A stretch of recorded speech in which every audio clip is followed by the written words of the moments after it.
সবুজ ধ্বংস করে রাজধানীতে গড়ে উঠছে কংক্রিটের জঞ্জাল। এবার তার শিকার ঐতিহাসিক সোহরাওয়ার্দী উদ্যানও। উদ্যানে নির্মাণ হচ্ছে 60টি রেস্টুরেন্ট, তাই কাটা পড়ছে শত শত প্রাচীন গাছ। এই কাজের তীব্র সমালোচনা করছেন নগরবাসী ও পরিবেশবিদরা। তবে মুক্তিযুদ্ধ মন্ত্রীর দাবি, সৌন্দর্য বর্ধন করতেই কাটা হচ্ছে গাছ। রাজীব আহমেদকে সাথে নিয়ে মনিরুল ইসলামের রিপোর্ট।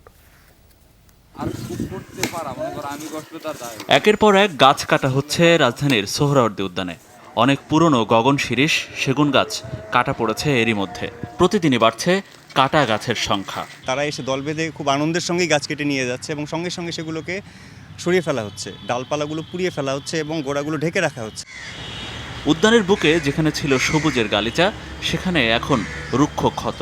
রাজধানীর ফুসফুস খ্যাত সোহরাওয়ার্দী উদ্যান এলাকা আজ যেন আক্রান্ত ক্যান্সারে।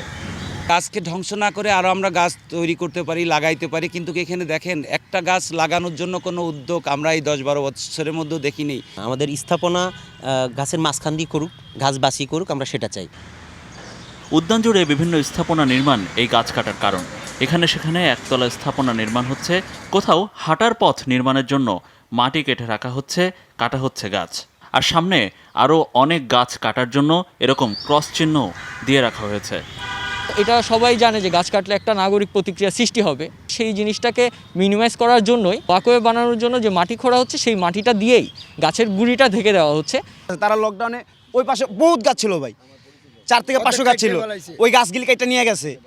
নগরীতে সবুজ কমছে দিন দিন। নগর পরিকল্পনাবিদরা বলছেন, সোহরাওয়ার্দী উদ্যানের গাছ কাটায় মারাত্মক হুমকির মুখে পড়বে রাজধানীর পরিবেশ ও জীববৈচিত্র্য। নগরীর ফুসফুসে করোনার মতো যারা আঘাত করে চলেছেন, 15-20 বছর 40 বছর পুরনো গাছগুলো যারা নির্বিচারে কাটছেন, তারা অবশ্যই দুর্বৃত্ত সুলভ আচরণের জন্যে দায়ী এবং তাদের কঠোরভাবে অনুশাসনে আনা প্রয়োজন।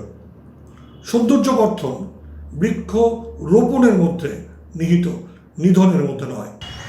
ঐতিহ্যবাহী এই উদ্যানটির দেখভালের দায়িত্ব মুক্তিযুদ্ধ মন্ত্রণালয়ের। মন্ত্রীর দাবি, আন্তর্জাতিক মানের প্রকল্প বাস্তবায়নে গাছ কাটছেন তারা।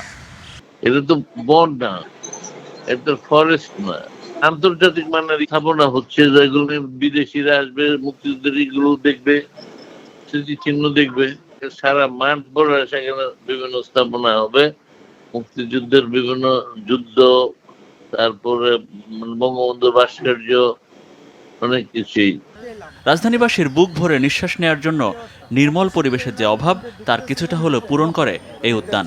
তাই উদ্যানের গাছ কেটে স্থাপনা নির্মাণ করায় নিয়মিত ক্ষোভ জানাচ্ছেন নগরবাসী। মনিরুল ইসলাম, যমুনা নিউজ, ঢাকা।